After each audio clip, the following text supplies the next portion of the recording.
The house smelled of fresh paint and polished wood, but Theo didn't notice. His mind was still spinning from the day's final exams. "Welcome home, kids. How were your exams?"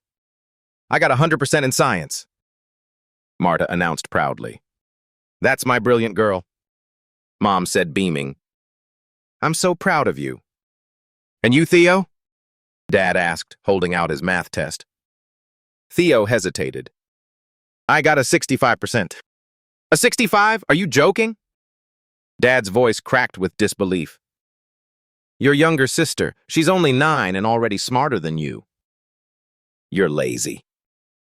"You don't need help, you need discipline. I'm not Marta." Theo, retreating to his room. "You think drawing will buy you a house? Focus on real subjects."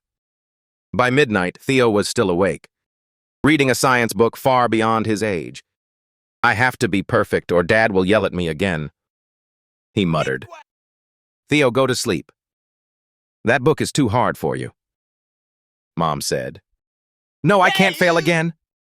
Later, alone in the bathroom, he stared at his reflection.